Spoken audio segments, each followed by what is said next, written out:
Shorthanded Barcelona, they said. International break fatigue, they said. Hansi Flick and Blaugrana answered the call and more in a comfortable win, 3-0 over Osasuna.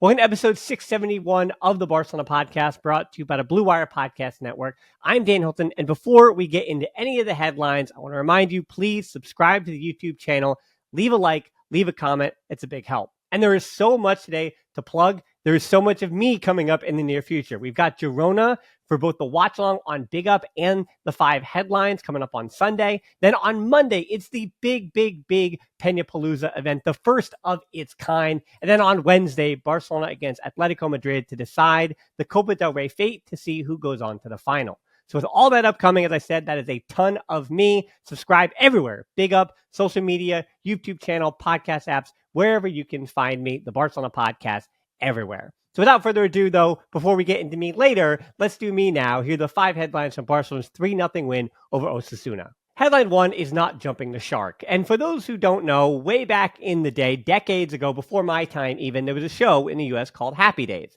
And the Fonz or Fonzie wound up jumping the shark, and that meant that the show was over. Well, Ferran Torres, we had felt like his time at Barcelona as a contributing member of Blaugrana, had already jumped the shark. Like it was time for him to be sold. It was over. With him starting for Lewandowski, as Lewandowski had picked up a little bit of a knock while playing for Poland in the international break, Ferran Torres got the start, and boy did he earn it, because he helped Barcelona from the opening whistle attack an Osasuna side that for some reason or another began with 3 defensive midfielders. Maybe their 3 best midfielders, yes, but a mid-block on the road, and Osasuna just didn't seem ready to contend with what Barcelona had on that left side in particular through Alejandro Balde, who looked sensational from the opening whistle. Hansi Flick against the mid-block kind of just told his attackers, hey, go after him. Don't be afraid. We've got support through the midfield that we'll get to in a minute here. But yes, Balde was basically the left winger. Gavi would come inside into that midfield channel. And then Olmo, being the left winger, was, as we know, with Rafinha, disguised in the middle of the field, making those central runs in behind. And it's interesting because Olmo was asked to be Rafinha in this lineup for Hansi Flick, and he did that to good effect, as I said, from the opening whistle. Because already in the 11th minute, Barcelona were on the board first through Torres. A beautiful build-up here. A lot of credit deserved to Frenkie de Jong. Between de Jong and Ferran Torres, they seem to have a lot of confidence in those close spaces today. And then it goes out wide to Balde, who, as I mentioned, was marauding down the left wing from the first time that he got the opportunity to the very moment that he came out of this game. And he delivers a wonderful cross into the near post for Ferran Torres, who continued his run, while Gavi, instead of making that run harshly to the near post, instead he held it up a little bit and allowed Ferran Torres then to occupy that pace. I wound up confusing those 2 defenders for Osasuna. Really well drawn up play from Barcelona that felt like it came from the training field. But no, this is a team that even coming back from the national break was very comfortable with each other. 14th minute then, Torres had another chance, which always reminds you that he is feast or famine, but in a substitute appearance, again, he is scoring more than a goal per 90. So there is not much more I can ask about Ferran Torres other than, yes, can you put a game away earlier? But when Barcelona are on the front foot like this and creating these chances, Ferran Torres is going to get his. And the Shark, El Tiburon, continues to be an excellent, and when I say excellent, one of the best substitutes in world football. I actually want you to leave in the comments on YouTube or hit me up on social media if you're listening. Let me know the best substitute players around world football that you can think of, because Ferran Torres has got to be in the short list this season. Headline 2 is Olmo off, on, and off. What I mean here, of course, jumping ahead to the 18th minute, is that whole PK thing, and then, unfortunately, the injury for Dani Olmo. And doesn't this little 10-minute adventure here with Dani Olmo sum up what his time really has been with Barcelona? He is on. He is a fantastic player, and I was really pleasantly surprised to see just how comfortable he was in that false left wing interior role that he was coming into from that left side where Rafinha is usually asked to do a similar task. Really happy with what Olmo was doing, creating space for Balde out on the left, but also not clogging things too much through the middle and allowing de Jong, Pedri, Gavi, and even Ferran Torres to have the space to operate in small spaces. Olmo is so good with the ball at his feet in small spaces and combining with his teammates. It's so natural, and you wish you could see more of it, but the injuries have been the problem. But talking about the PK first, 18th minute, he wins the PK himself with a run from deep. Pedri delivers it, but Herrera, the goalkeeper who picked up the yellow, he makes the stop, but it was a pretty easy PK call here then from the referee. No Lewandowski to take the penalty kick. We know that he would have taken it, but Olmo, having won it, wind up taking it himself. Fortunately for him, Herrera stops it the first time, but encroachment for Osasuna gives Olmo a redo. And I asked on Big Up on the watch along, if you were Dani Olmo, do you go in the same spot? And very much, this is my opinion too, it was an overwhelming yes. You go to the same spot if you have to retake a PK, and he does just that. Herrera jumps too quickly the second time, fell for the shoulder dip, and Olmo goes the same direction, which at that point puts Barcelona up 2-0 in a very comfortable start to the match for Barca. 23rd minute, it's a well-drawn-up free kick by Osasuna. I just had to add a little offense for them here because there was very little talk about in the entire match. And then the 26th minute, here's the bad news for Olmo. He takes a seat, and his day was done. Limps off with the aid of the medical staff. On comes Fermin Lopez for Olmo, and you can see that Ricard Pruna, the club doctor, motions to Hansi Flick that it is some kind of groin injury. Another muscular injury for Dani Olmo. And yeah, at this point, you'd hope that the club can look at Olmo and his injury history and all the things that go into his fitness and kind of work the same miracle they did with Pedri. Because Olmo, if he's not available for the rest of this season, that is a big blow to Barcelona. I think, and I would argue, as I said last Friday, it's a bigger blow if Olmo's gone for a few weeks now than it is for Costa to miss those last 2 months of the season. Headline 3 is chasing shadows. At this point, around the 30th minute, Barcelona were starting to feel themselves a bit. The game got a little more physical. Osasuna hacking down Barcelona, and they had a right, that being Osasuna, to be frustrated. Even Tech was faking them out. He had 2 Osasuna players on the press coming at him, and he decided to dribble through them because that was about the only thing that Tech had to do on the day. 31st minute, Lamine Yamal entered the chat into that game with a big run, goes just wide on the shot, but Lamine Yamal, I will say there were a few moments through this game for Lamine Yamal to get a mention, but the big Spark Notes version of Lamine Yamal's day is that it felt like he wasn't really needed, as in Barcelona didn't really need to have him put on a Superman cape. He didn't feel like he was ever pressing in the game either.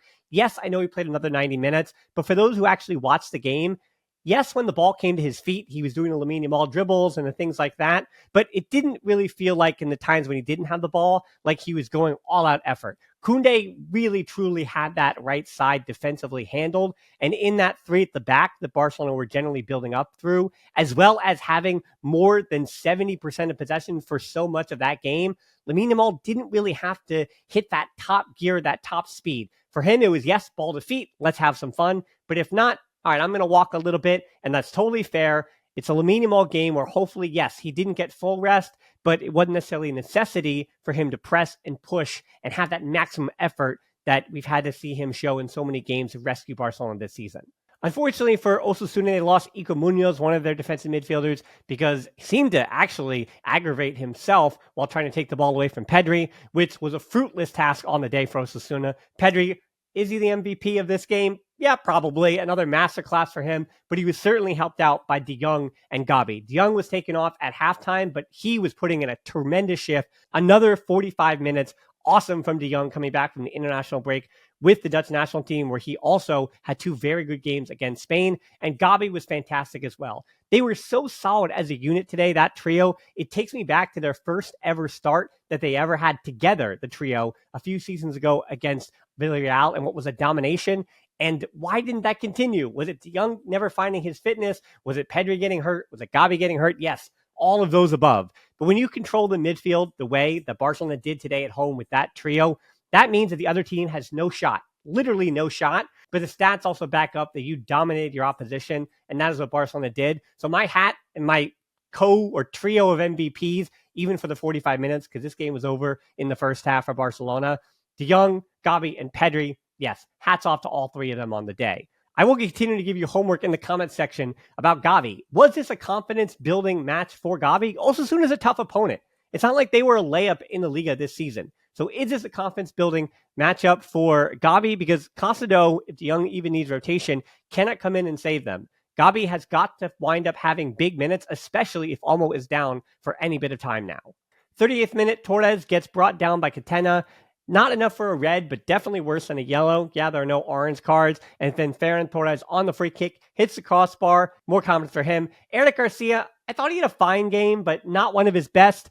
And when you see Eric Garcia in starts or against opponents that maybe have a few things up their sleeves, you see him struggle. He gets a yellow in the first half, but I'm glad to see that he was able to finish the game without picking up that second yellow. He came close on a number of occasions, but yeah, Eric Garcia could have been better, but the fact that he's come in, continues to be that fifth center back, and has done the job. It's still a clean sheet for Barcelona. He's done the job whenever Hansi Flick has needed him. That is a testament to Eric Garcia, the player this season, very much like Ferran Torres, two of my favorite substitutes in world football this year.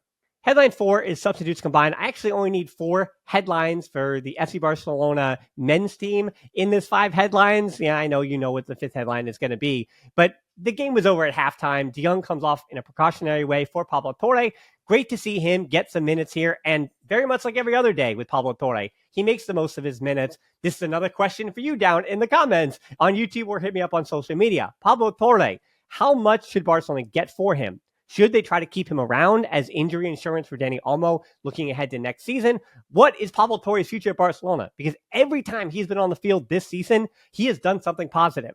Can he be a starter? Probably not. There's just too many other talented players in front of him. But he's a useful player for Hansi Flick. And it's just a shame that he can't get more minutes. And at this point, I have no idea what his value is. He looks, when he's on the field, to be a 35 mil or 25 plus incentives kind of player, but with the amount of minutes he gets, is he only worth 15 million? He also doesn't have a big wage at all, so another team could easily take him off Barca's hands. He also doesn't cost them a lot of money to have him just sitting on their bench when they need him, because he's been useful every time he's needed. So I don't know what to do with Pablo Torre, but he had so many moments in the second half where I go, yeah, that guy needs to be playing more, but you also know that can't really put him on the field because the guys who play over him are the likes of Pedri, and you also need that double pivot of De Jong and Rafinha and Lamine Yamal. It's hard to get Pablo Torre any minutes this season. I did think it could have been a bit of hubris for Hansi Flick to put in Pablo Torre as well and take off De Jong. But with Marc Hosler's injury, you don't really have any other players, and Eric Garcia playing center back. There are no other real defensive midfield options to then put in there. So it was Pedri and Gavi in a double pivot, and as good as they were in the first half with the trio, they were just as good as a double pivot in the second half and cleaned up a lot of the messes there without De Jong in the game. 67th minute, Lewandowski on for Ferran Torres. And in the 77th minute, jumping ahead there, Lewandowski on the goal. And the 3 subs combined from their own half. Pablo Torre kicks off a pass, launches that path forward to Fermin Lopez without thinking about it. Tremendous from Pablo Torre. Fermin Lopez controls it. And then Fermin finds the head of the on-rushing Lewandowski on the cross in. And he gets all of it with the head. Leaves no doubt, as I said, the 3 substitutes making an impact on the final goal. And I will say, too, about Fermin Lopez and his appearance, because he came in early in that first half. I thought he did struggle to find the game, but by the end of it, as Osasuna, certainly fatigue was setting in on them, when you have 23% of possession for most of the game, that's going to happen. They struggled, and Fermin Lopez, I thought his touch got better as the game went on. I thought his decision-making got better. His energy stayed consistent, but it felt like he wasn't pushing. He wasn't taking so many risks. He was just playing within himself. And Fermin Lopez, reminds you, he's a very good player. 83rd minute, Gerard Martin and Pau Victor on late for Balde and Pedri, who both put in a tremendous shift and deserved the accolades from the Montjuic crowd that they got. And then the last 2 things I mentioned from the game was just Pau Victor, so close, buddy, to getting on the score sheet. Just like Pablo Torre, he gets good minutes, but I just don't see how he's going to get more. And I also have no idea what his market value would be for Barcelona to try to sell him in the summer. It is always good to have a useful player like that who's only going to play single-digit games in a half of a season for 4 or 5 months in the second half of the season. And just to have him as an option is always good.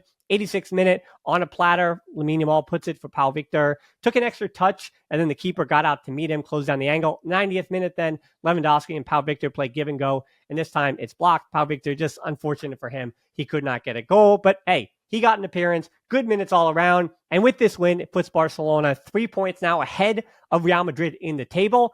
I would say at this point in the season, I said it on the stream, Real Madrid, as they always should be, the favorites in the Champions League because they've got those individual players to get the job done in 90 minutes and 180-minute increments. But for me, Barcelona is playing and getting, especially in the second half of the season with this unbeaten streak, they're getting the wins they need to get. A game like this, it could have been a trap game. International break, players not starting, Rafinha unavailable, Araujo on the bench, but technically not even available to come in as the other starter because Kubarsi also was dealing with a little bit of a knock, and Lewandowski doesn't start. And yet, all that rotation and a little bit of rest here and there, and yet they easily take care of business against Osasuna, who've been a really solid side in the Liga. This is the kind of win that continues to give me confidence that this is a team for Barcelona that should have the horses as long as they can stay just healthy enough and get just enough minutes out of everybody to get over the line, at least La Liga. Let me say with confidence, I think La Liga Copa del Rey, who knows? That's next Wednesday's problem. And then Champions League, of course, in a few weeks against Borussia Dortmund, with still quite a ways to go in the Champions League, but still the unbeaten streak in 2025. It's feeling good to be a Kool-Aid. And in headline 5, speaking of being a Kool-Aid, that's also the Barça Femení, who are on their way to the semis of the Women's Champions League with a demolition 10-2 on aggregate over Wolfsburg, leaving no doubt on a number of different occasions. And as far as the game today, which was again a complete trouncing, there were 2 fantastic free kicks, 2 goals by Sama Perriello. Esme Brooks, I think she's actually the story here. She got a goal, but she has really come alive. And Rolfo may have actually lost her starting spot, and that's not even a bad thing. Brooks has been just that good. She started as a left winger, tried to find her spot at times last season and into this season, but now as a marauding left wing back, even against a team like Wolfsburg, she was fantastic. And you know that midfield, Lexi Buteas and Patsuri and Aitana Bamati, even with Caroline Grant-Hansen out for this one, they're so good. You get to bring Claudia Pina off the bench, who has a brace, because all you need to do is show her a little bit of blood in the water. To me, she is, of course, La Tiburon as well, the shark on the women's side of things. Claudia Pina coming on to the sub, that's just a cheat code. So Barcelona in a really good spot. Yes, they're nursing that loss in the league over Real Madrid, but they're still in a good position to get all the trophies they need to this season, which is, for the Femení, every trophy is up for grabs, always with the Barça Femení. So, let's see what they can do. Let's see what the men can do. It is a good time to be a Kool-Aid, which I remind you, you're going to see a lot of me for all you Kool-Aids out there. It's Girona on Sunday. It's the Peñapalooza on Monday night. Find out all about what being a Barcelona fan is. Figure out where your community is, learn what a Peña is, the history of Peñas. It's going to be a great time in that event. And hey, if you're part of a Peña, if you're on a board, it's not just the US, it's not just North America. This is for all Peñas around the world to have a fun conversation and a fun time learning and experiencing and figuring out where we can put different people so you can watch the games, not only with me on the watch-alongs, but with a group of people who share your love of FC Barcelona as well. And then on Wednesday, as I said, it's the Copa del Rey against Atletico Madrid. So join me for all of that. And as always, until next time, Forza Barça.